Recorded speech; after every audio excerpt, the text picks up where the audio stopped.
Peggy 3. Hello everybody, I'm James Alcott and I'm here at Sports Interactive today to learn about the 5 key headline features for Football Manager 2023. Once again, I'll be speaking to several people within the studio to discuss this year's new additions, the work that goes into bringing them together, and how these features will improve your FM experience. First up is a man who needs no introduction, Studio Director Miles Jacobson.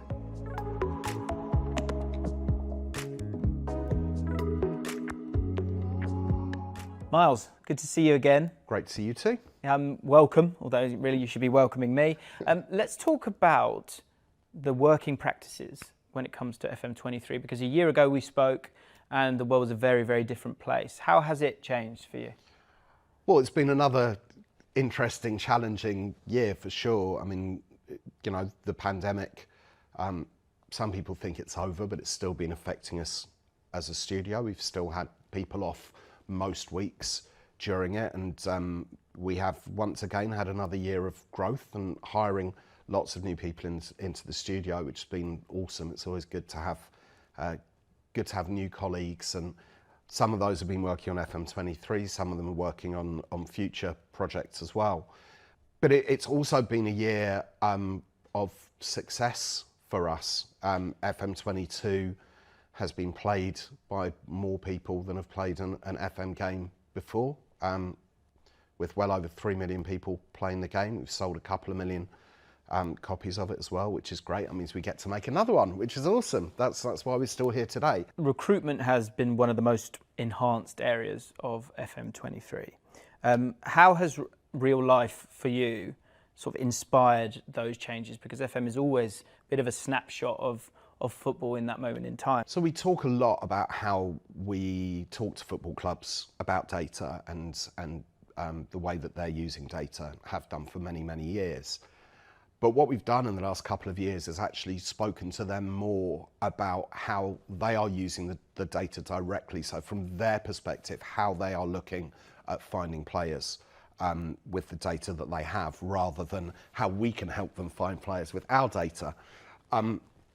So we've spent a lot of time talking to people who work in recruitment in football clubs, which we've always done anyway, but as the studio's grown, rather than it being me or a few other people in the studio who know people at clubs going and talking to them, we've tried to bring that closer to everyone in the studio. And so every month we interview someone from the football world, but do it very differently to the way that journalists do it, because journalists want to find headlines and stories to be able to put out there to get people to click on their articles, right, and to go and watch them.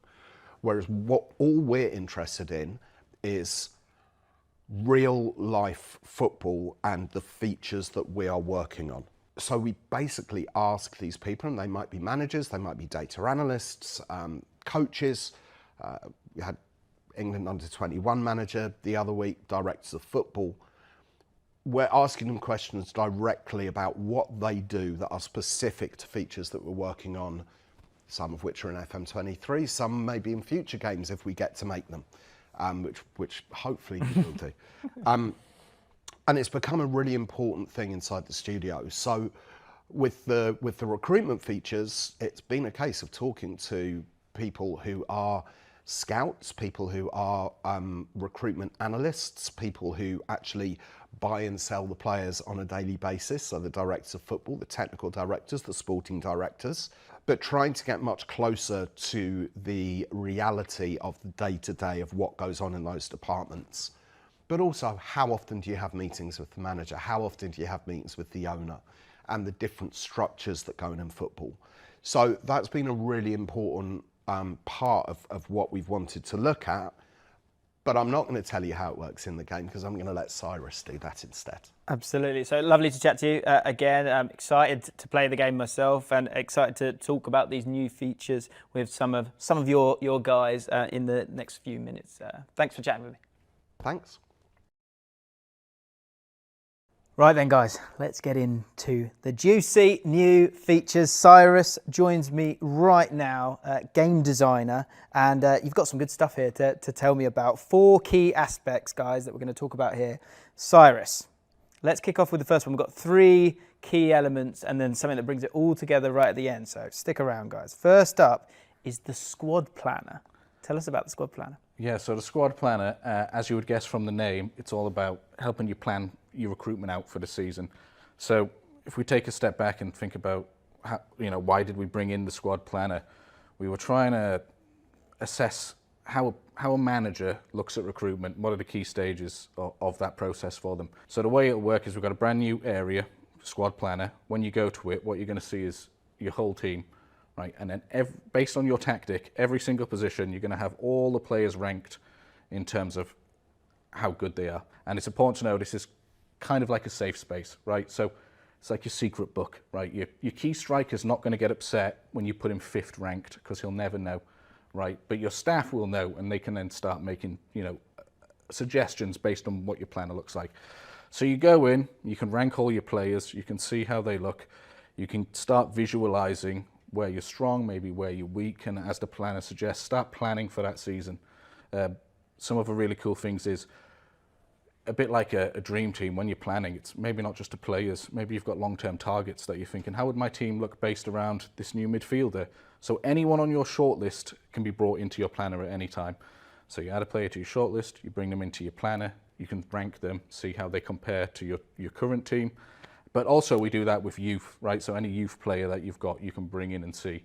And talking about youth, we don't only have a current season planner, we have a next season planner and a season after planner. Right, so you can be thinking long term, how is my team going to look in 2 seasons' time from now? The idea is hopefully you've given you as much information as possible so you can really make a great assessment which can help you lead into that next phase, which is planning out exactly what you're going to do with your resources. I really love the way it looks. When I saw it, I was like, I get it. It's all intertwined under this umbrella of recruitment that's had a real shot in the arm this year with the game. Let's talk about scouting, because that's the second one that we really want to dive into, and there's a whole raft of changes here. First one, recruitment focuses. There's been a real change on this one, isn't there? So the idea is now we've switched from assignments to this concept of recruitment focuses. So they work in a very similar way. Your chief scout, if you leave them fully responsible, will base off setting up different focuses based on what they think's best. At any time you can come in and say, I want this focus set up, and you can set a bunch of parameters, position, role, PACA, height, bunch of different things, and they will then go off and start searching for that type of player. Because essentially you're saying this is an ability to provide trusted delegation to your team, which is a big part of FM these days. It's not just you anymore because the game's moved on. So in terms of it affecting your inbox, which cause sometimes there are, I'm guilty of it myself at times, going da-da-da-da-da-da. Yeah. There's going to be a strong effect on the inbox? Yeah, well, the idea is to just reduce the noise a little bit, right? As you said, you get that, what we sometimes call like spacebar fever, right? Like, 25 reports. First 2, 3, maybe you pay attention to, but like most things, by the 23rd, I'm clicking through. You know me so well. Yeah, right. So the idea is now that your inbox is something that we should be careful about what we put in there, right? So the idea is your staff have done their due diligence, they've hit the maximum they're going to know on a player, and then they say, this is everything we've got on this guy. It's up to you now, based on this information, where you want to go. So percentages have gone? So percentages have gone completely, yeah. We no longer say this guy's at 88% player knowledge. And the main reason for that is we just wanted to be super clear about how far along in the internal scouting process you are. So previously you could scout a player and he could get to 30%, and maybe you've spent 2 weeks on scouting that player, but then there might be another player that you've done no scouting on 65%. That might be because his reputation's super high, or they're playing in the same league as you, so you naturally know more about them. And we felt that sometimes that's a bit disconnecting, especially when you're sifting through reports. You're like, well, how much longer has I got left to go? Should I just spacebar and wait? So what we wanted to make it sure is that we make it really clear how far along the process you are, so that you know which information is actionable. So you hit your inbox, you get told this is an extensive report, meaning we're not going to be doing anything more on this. Now it's up to you. Do you want to make this decision or not? Essentially, the scouts now do 4 key stages of checks. You set up a focus, or your head scout sets up a focus, and now your team will go grab a big bunch of players that potentially fit that. And at each of the 4 stages, they're going to find out a little bit more about these players and start whittling that list down. So by the end of it, you've got a more refined list of players that have all hit extensive reports that fit what you've been asking for or what your chief scout thinks you need. What it allows us to do is give you players that more fit what you're needing, but also it gives us this nice ability to say, at the last stage, we now have this concept of near misses. So when you go to your scouting centre, we've revamped how that looks, right? So now you go there, you have an overview page, which gives you a great bunch of information, you get some recommended players. We've even put like a sort of guided direction. Maybe you're not sure what you should be doing, you can get little tips. Maybe you want to hire more scouts. Maybe you want, this focus might be finished. Maybe you want to set up a different type. But when you go to the recruitment focus page specifically, you can select any of the focuses that are set up, and you can, when they're complete, you can hit what we call near misses. And these are guys that have dropped out at the last second. So potentially, from whatever criteria you've set, they've just missed out. Bit too tall, bit too short, bit too old. You know, maybe you've asked for guys that hit 80% pass completion rate, and this guy hit 74. So then it gives you a chance that if no one in that list is really doing it for you, you can go to this extra place and see, oh, okay, you know, maybe I thought I really wanted something, but this actually is now, you know, I'm happy to compromise. So you're catering for, you know, the laissez-faire FM managers, but also those guys who want that control, that, you know, no one's missing, you know, through the net. You've got people with those near misses. Yeah, exactly. Let's move on to part 3 of this, which is agents. Now, we've chatted with Miles about how, you know, real life or real football is always being implemented into the game. You're always analysing the game itself to try and make FM as immersive as possible. And agents have become a stronger and stronger part of it. And you've moved it on again. Their influence is being seen in this game this year, isn't it? I mean, agents can be a bit controversial. Like, love them or loathe them, they're a huge part, especially of top league They're not football. going anywhere, are they? Yeah. They're not going anywhere at all. And the reality is, any deal to do with a top player, I mean, any contract, transfer, that agent's the first point of contact. That's who gets called first to see how it's going to go. So what we've done is evolve that. So now when you go talk to an external player and you talk to their agent and you say, are you interested? They give you some ballpark ideas. We now added a next step where you can back a little bit. So say you really like a player and his agent's saying, this is the sort of wage they're looking at, and you just know for a fact you're never going to be able to afford that wage. You can now say, this looks great, but we're just never going to come to terms on this wage. And then it depends, you know, on the agent and the player's interest. So you get this little back and forth to see if you can come to sort of initial sort of understanding. Because it's all great going to talk to an agent, but if there's something you know you're never going to be able to hit, it's nice to just be able to say, is there any compromise here that we can do? So again, we've essentially brought that functionality to your own players. If you want to renew a contract with one of your own players, talk to their agent. And just like external players, they'll give you a feel. Oh, he'd be happy to for this sort of package. It's like getting the feelers out. That's what we want to make sure that there's nothing like officially locked in here. Okay. This is just a light touch. Taking them out to dinner, aren't you? Yeah. You know, you're schmoozing a little bit. I see. Exactly. Nice. I can tell it in your eye. Your eyes have changed a lot there. I get what you're talking about. Let's get on to the 4th feature here, because it kind of brings it all back together again, and something you talk about, the implementation and impact of agents and how you started there and you've moved it forward. And I think that's the same with a lot of elements of the game. But recruitment meetings debuted in FM21. How are you taking it forward this year? Meetings are a tough one in general, right? Like real life, any meeting that doesn't have a designated purpose or ends with actionable information, you know, you kind of feel like it was a waste of time. And the more of those you have, the less likely you want to go to the next one. So we really tried to think, why should you spend your time in this meeting? What can we do? And specifically with the recruitment meeting, we realized that we have to adapt, and these recruitment meetings need to be bespoke for the stage of the season you're in. So we broke it down into 3. First thing we're going to do is show you the new planner. This is how it's set up. Are you happy with it? Do you want to tinker with it? You know, just give you an introduction to this new part of the game that exists. And then the last part of that is, here's what your staff think you should be focusing on in terms of recruitment focuses. Here's the ones they're going to set up. Do you want to set up any additional ones yourself? Whereas right now, the very first recruitment you go into, 3 or 4 days into your job, we're hitting you with players you might want to sign. It's a lot to ask, new to the job. So that's why, you're no longer going to get that in your first recruitment meeting. When you finish the meeting, your staff are going to go execute, right? So then a few weeks after that, you're going to get another meeting, which is the review meeting. And that, as the name sounds, they're just going to explain to you, here's how we found, based on the focuses. Here's potentially who you've signed, so a focus that may no longer be relevant. And also players maybe you've been trying to sell. Here's the 3 players you've been trying to sell. 2 of them we've managed to offload. So you get just an update on how things are going, and based on that, maybe you want to change your plan a little. And then the final one is transfer deadline day. So we obviously improved that a lot last year. And now you have essentially a very quick update meeting. Transfer deadline days are coming. Let's quickly review what we're still missing. Out of the focuses you've set, we've signed no one. Out of the players you've listed, you've sold no one, right? So deadline day, maybe when you get that news item now, you should probably click accept because we need to maximize. But on the flip side, I've hit everything I need to hit. You know what? When that deadline day comes around, I can happily sit back and sit that one out.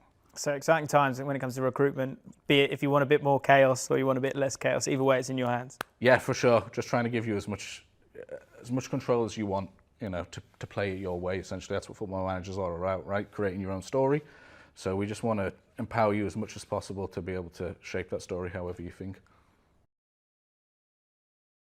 So once you've used all those recruitment tools, you've got yourself a few wonder kids, a few experienced pros, and you've got a world-class team together. You want to get onto that pitch and see how they perform. And so now we move on to one of the GOATs, of course, Nick Madden, who's had a promotion, by the way. Now senior match engine producer, Nick Madden, and lead match QA analyst, CJ Ramson, to talk about the match engine, and so much more. This is a juicy bit, guys. This is exciting, so stick around. You got a lot of love for the game last year, which is nice, isn't it? Oh.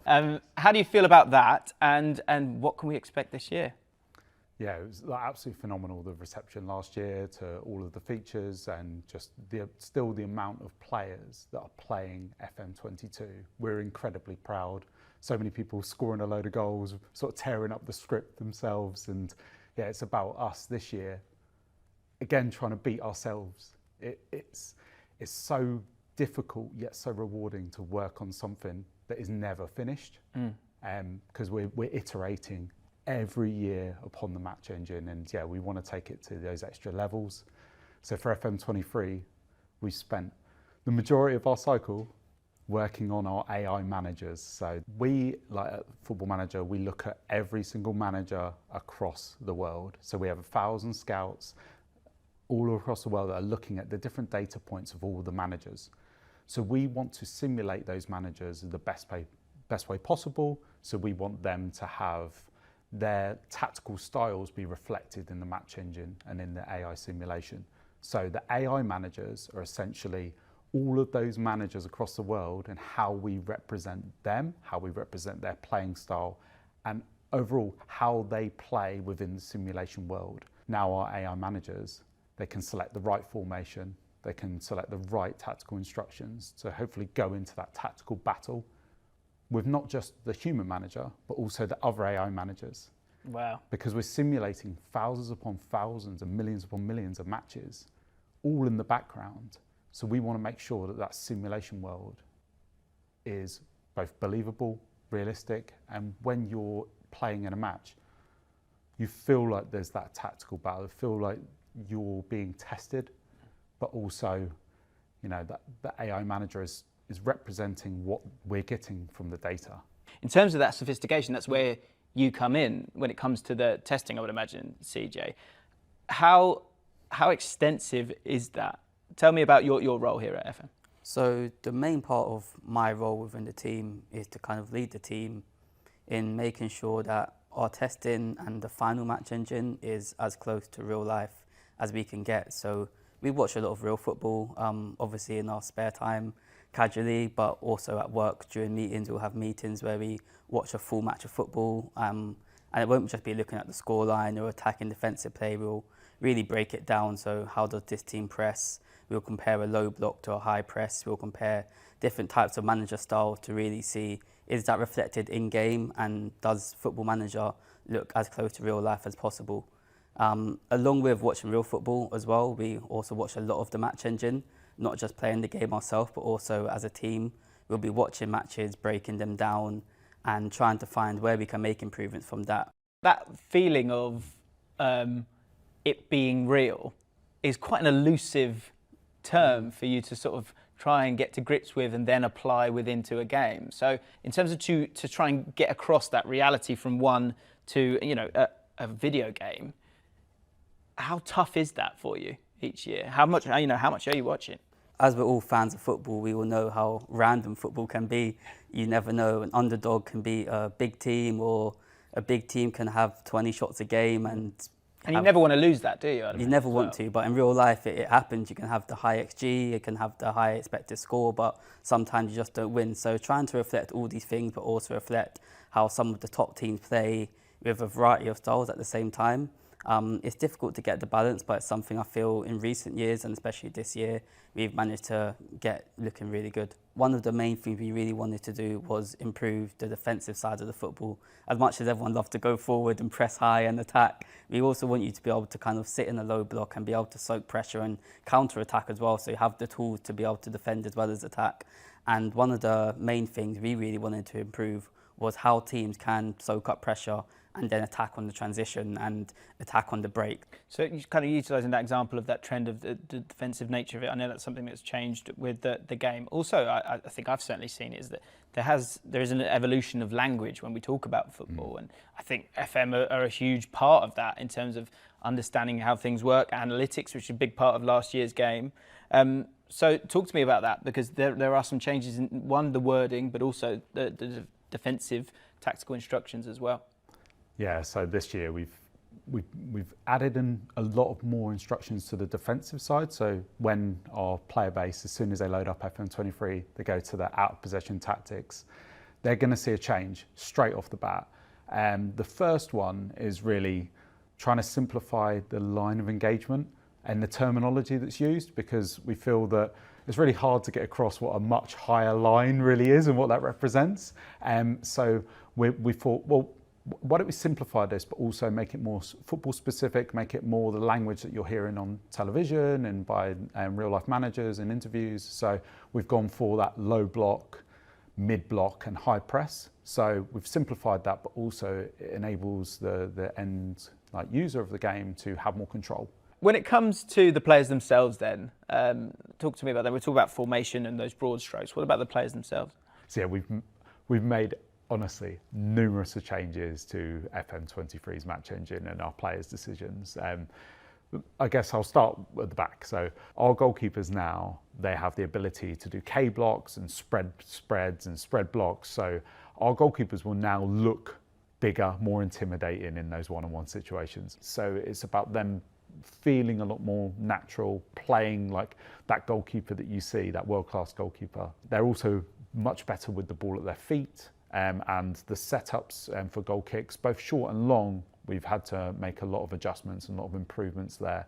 I think the biggest improvement that people will see is how well defenders deal with the ball aerially, and how they look to adjust their body position to make that header, the trajectory of that defensive header as well. The main thing that I found brilliant this year with our defensive play is not just the pressing, but also the sort of the back pressure.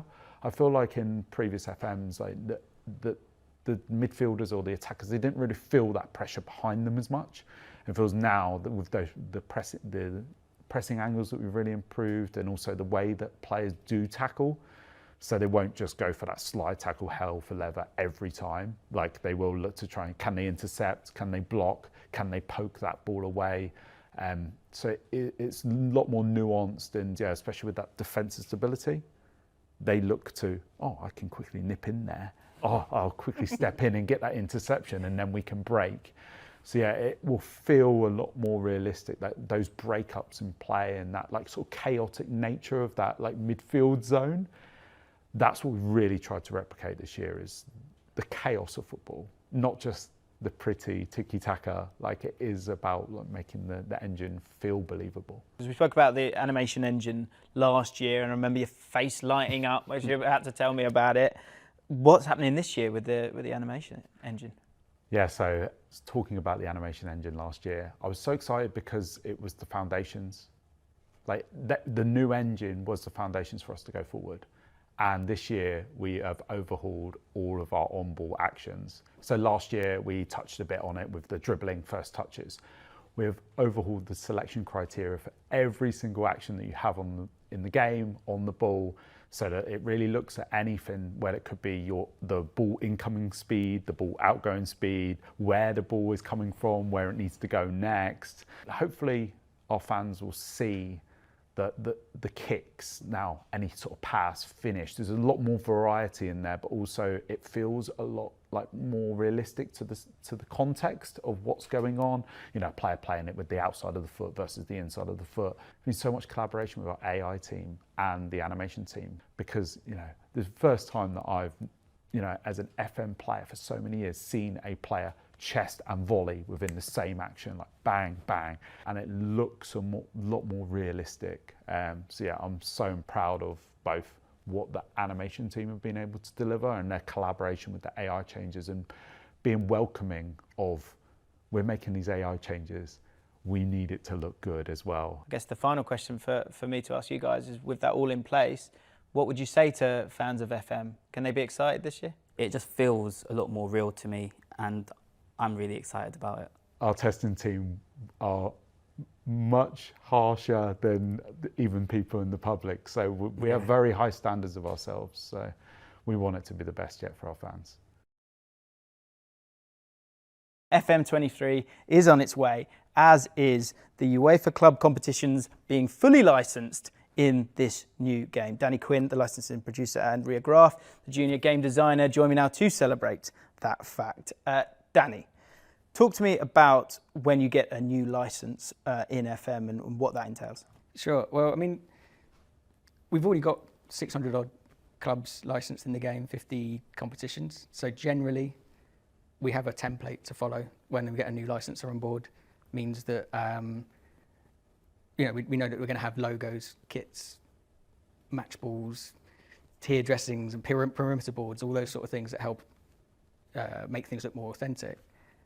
With UEFA, we realised that if we follow that template, we're actually quite limited on what we can do. Immediately, it was, how can we make this special? How can we incorporate this into a feature or multiple features, and really kind of maximise the value, not just for us, but for the user as well. Is there any other visual elements you immediately think of with UEFA competitions? Well, so I guess two things. One at the start of the game, one at the end of the game. One would be how the players come out. Again, you kind of utilise that music within that. So I'm intrigued to know if that's become a part of it. But I guess that I'm a stickler for trophy lifts. They've got to be done right. And is that, are either of those going to be sort of affected by this? Yeah, both. So player walkouts, you're looking at the match day props. So things like, you think of the Champions League, you think of the star ball and the centre circle. And that's the same with all of their competitions. We're making sure those are included in the walkouts. With trophy lifts, we've got bespoke trophy podiums for each of those competitions this year. So each of those will look and feel like the real thing when you're there, or as much as we can do. And then even down to things like sleeve patches. So we've had to incorporate, and this is the benefit as well. We're looking for something that's going to maximise the license and find those opportunities.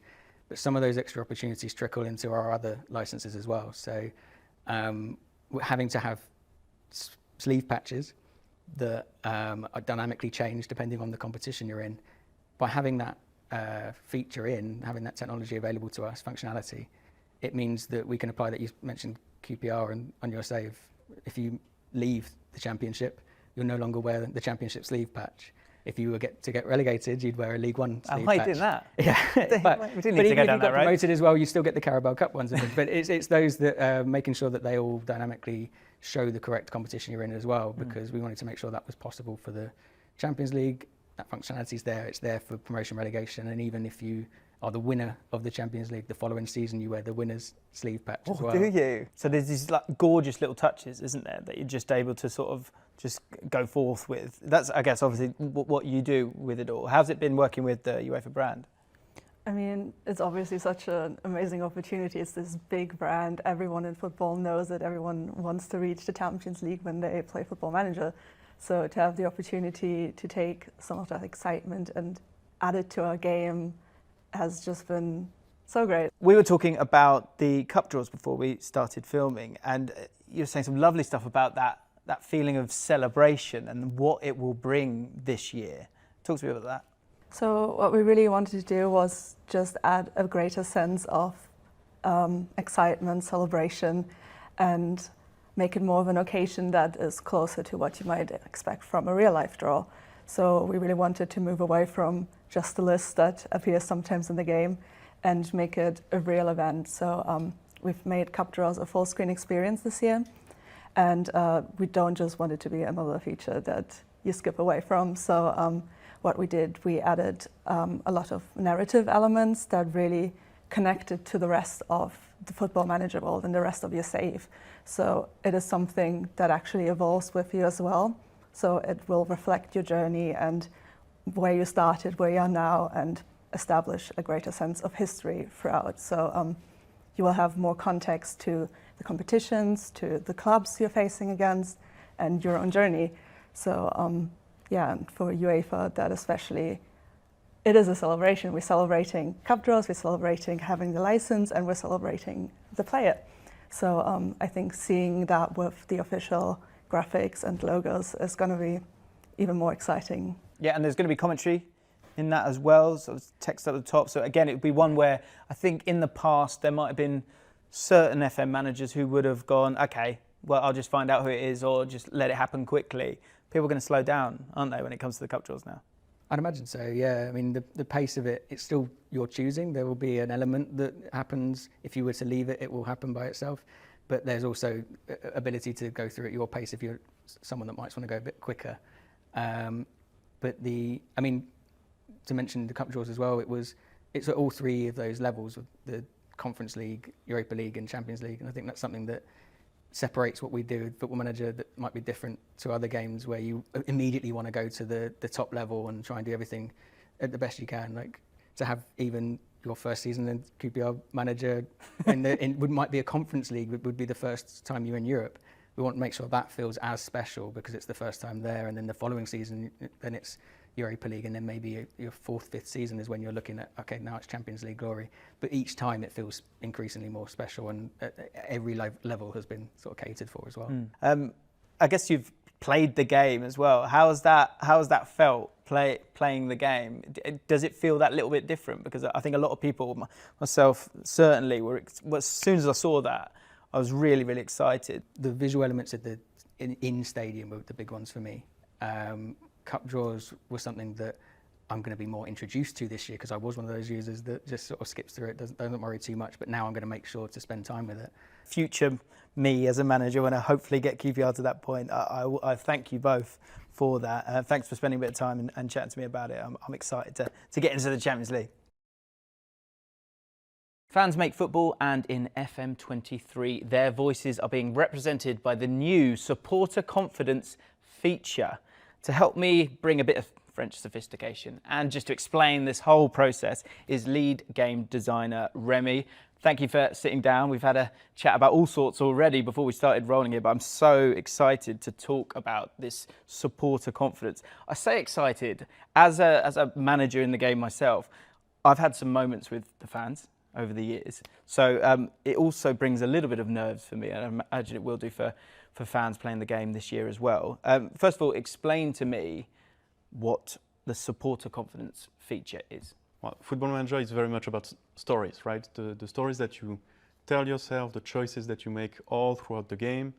But these stories are not specifically about matches, not specifically about players. They're about the world of football.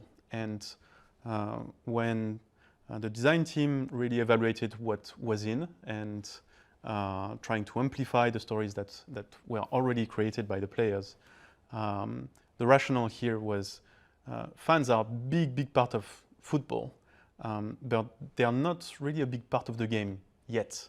And this is something that we should probably work on, and this is what we did. So it was really about making sure that fans were represented in one way but that would also impact directly the gameplay of the game and your choices. And visually, literally, you know, as you see it within the game, how did you come up with that visual representation of it? So in the game, you're going to be able to see the breakdown of that fan base directly on screen.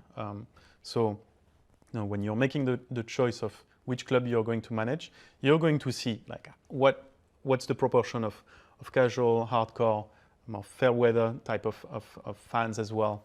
And so this is something that you're going to be like really just look at it in terms of percentages and breakdown and how it impacts your gameplay. So the research team tried to be really as true as possible to reality and really trying to capture the essence of clubs, of leagues and of nations as well. We know that football have vastly different cultural impact in different countries. The research team really tried to capture all of these key differences with some parts of the research that will be directly exposed in the game with the different supporter profiles that you're going to see, and also some behind the scene attributes that we're going to use to base our systems. So how much of an influence do your fans have on the boards? How much of an influence they have on your job security as well? How patient are they with your choices? How passionate are they with them as well? There are some bits here and there that in the feature team we can use to really build the best and the most interesting features that we can. This is your first game, right? How do you feel about this in the fact that are you going to make people lose their jobs? That's going to be on you. Are you going to be okay with that this year? So that's or will it allow people to keep their jobs? So that's the two sides of the coin, right? So the fans will have a big say about your job security, but it's depending on that on the club that you're managing. But yes, that's what I'm most excited about. Is that, well, you know, when we're working on a new feature, we are also trying to assess what is the story that we're trying to tell, but also what impact does it have on the actual gameplay, on your choices. And here they will definitely have an impact, and it's one of the most crucial systems that we have in the game, right? It's your ability to keep your job and to keep managing the club that you like. And essentially, if you're ignoring the fans where they have a huge influence on the board, yes, that might put you in trouble. One of the most visual additions to FM23 is the dynamic manager timeline. Ali Skews, the junior game designer, joins me now to talk through this. As we said, very, very visual element of the game this year. Tell me about it. Yeah, so basically what dynamic manager timeline is reframing what we consider milestones and achievements to be in FM.